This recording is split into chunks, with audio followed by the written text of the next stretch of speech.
Hello everyone. In this video, you'll learn how to use Vivado's block design flow to deploy the MicroBlaze soft processor on an Arctic 7 FPGA. We'll walk through the basics of building a block diagram and connecting the MicroBlaze to common peripherals like an LED and UART. Then we'll switch to the Vitis IDE and run software on the softcore processor. By the end of this video, you'll be able to blink an LED and transmit data over UART using the MicroBlaze. Alright, so once we are in the Vivado IDE, we start by clicking Create Block Design. Then, there are 4 IP blocks that we must add. They are the MicroBlaze processor, the clock generator, the GPIO block, and the UART block. For the MicroBlaze processor, we only need to adjust its settings to have at least 64 kilobytes of memory. This is important because using too little memory will cause errors in Vitis. For the clock generator, we just need to adjust the settings so that extra ports are deleted. For the GPIO block, we just need to set it so that it outputs a single bit value. For the UART block, we can just leave it with the default settings. To add these blocks and configure the settings, we must click the plus sign and search for them.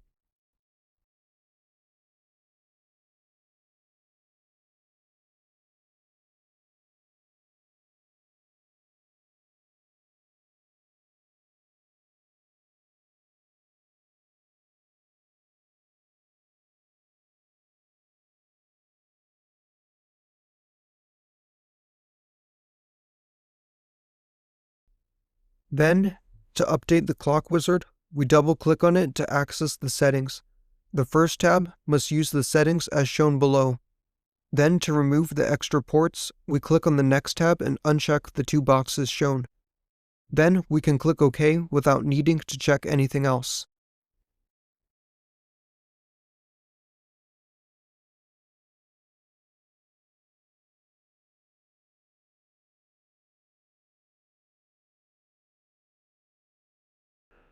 For the AXI GPIO, all we need to do is set it to an output and set the GPIO width to 1. Then, with these settings, we should see that there is only one output. This here is the constraints file. We have the ports for the UART used and an LED used, along with the clock and reset. In our design, we need to connect the pins from the constraint file to pins in our block diagram. We connect the LED to the single GPIO output pin. Then we connect the UART pins to the RX and TX lines. We do this by making the pins external and renaming them to the same name used in the constraint file.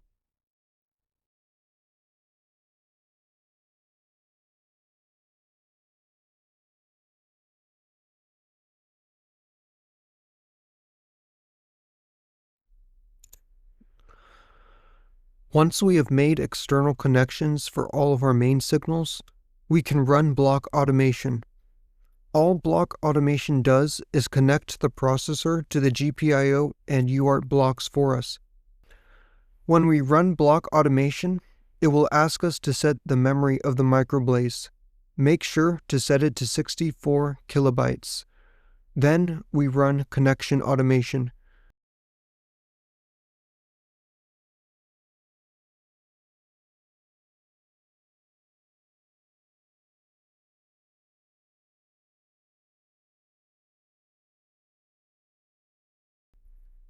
We now need to update names for the clock and reset pins that were automatically generated.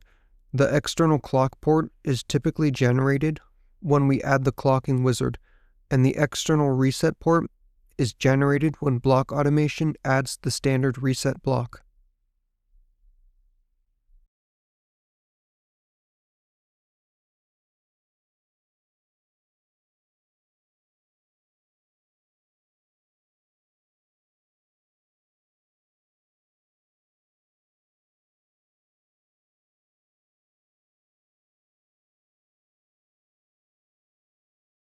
Our block diagram is now complete. Next, we need to create an HDL wrapper and generate the bitstream. To make the HDL wrapper, just right-click the block design and select Create HDL Wrapper, then click OK. After that, click Generate Bitstream. The bitstream build will take a few minutes.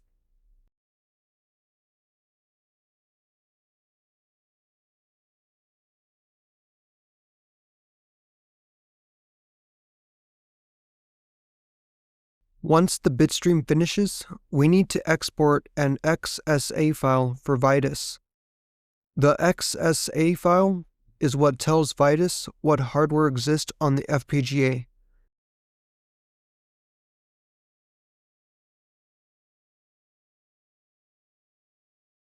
To generate it, go to File, Export, Export Hardware. Make sure Include Bitstream is checked, and choose an output directory and export.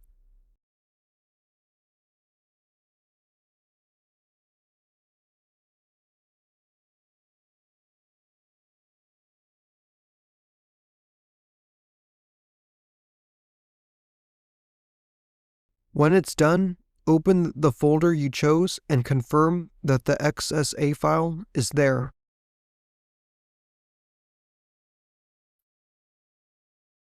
We're now done setting up the block diagram. The flow you just went through is the same basic structure you'll see in most MicroBlaze projects. A beginner MicroBlaze design usually has three main pieces. First, you bring in the peripherals you want the processor to talk to, things like LEDs, UART, GPIO, timers, and so on. Second, you set up the processor system and its supporting blocks. That includes the MicroBlaze itself, the clocking wizard, and other blocks Vivado generates to make everything run correctly.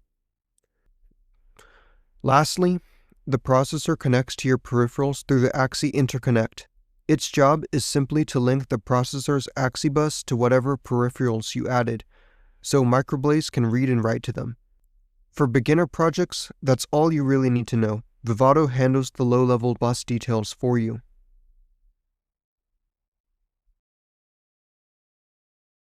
Now it is time to go to Vitis. To do this, go to Tools, then click Launch Vitis IDE.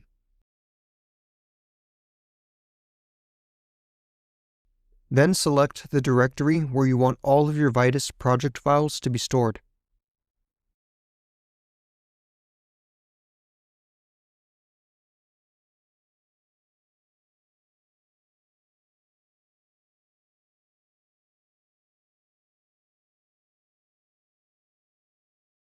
When Vitis launches, click Application Project, then click Next. Then click the tab that says Create New Platform from Hardware. Then browse to select the XSA file you generated in Vivado and click Next. Note that you do not have to do anything in the tab that says Select a Platform from Repository.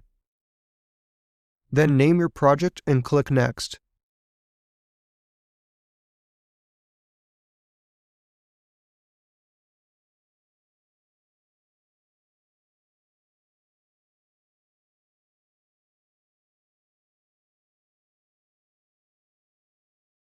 Click Next on the next screen too.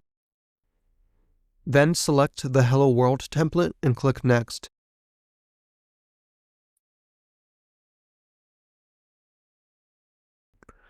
To locate your main C program, go to the Explore window, click under Sources, and click the Hello World template. This is where you will write code to program the MicroBlaze. Then click the hammer to build the project. In the bottom, you should see the words Build Finished.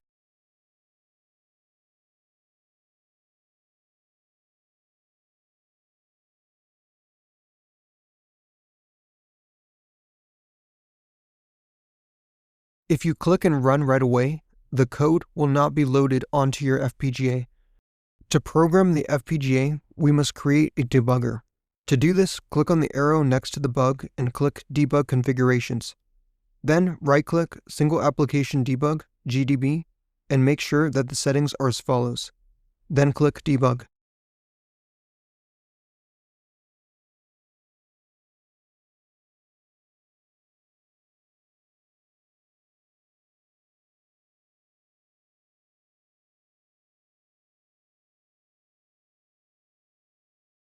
The project failed because on my FPGA, I accidentally held the reset low, which prevented Vitis from programming the FPGA. To fix this, just flip the reset switch to stop resetting it.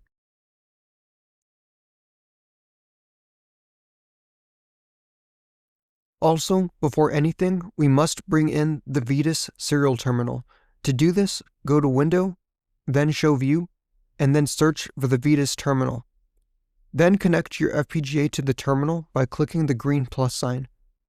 Since we used the default MicroBlaze settings, we must use 9600 baud with the other settings left unchanged. Then click the bug to launch the debugger. Your FPGA should program this time. Then click the little green symbol to run the code from the debugger. You should then see the Hello World print on the serial terminal. This printout means that the FPGA was successfully programmed and that the MicroBlaze ran the code as intended. Then, to run the code normally, just click the green arrow for the Run button.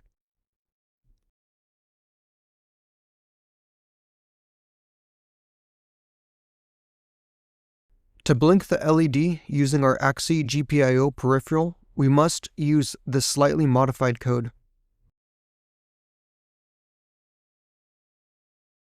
Alright, so this is the code explained.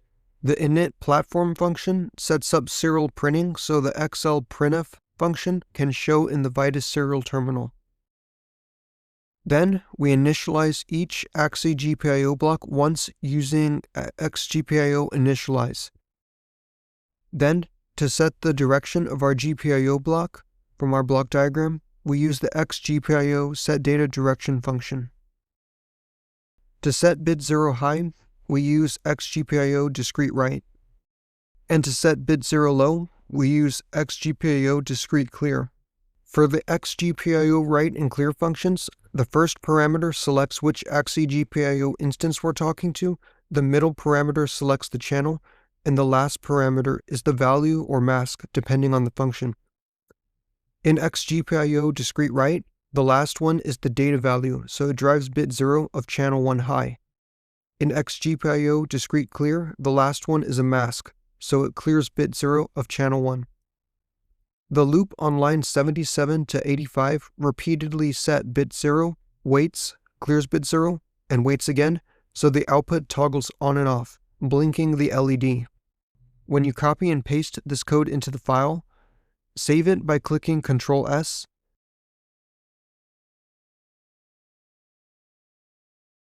then click the hammer to build it. Then to run the code, click the green arrow for the Run button.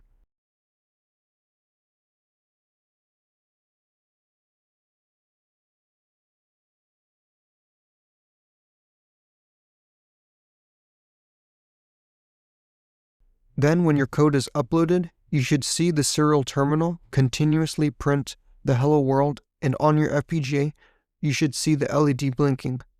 If you managed to get it working, then congratulations. You have finished your first Hello World project using the MicroBlaze processor.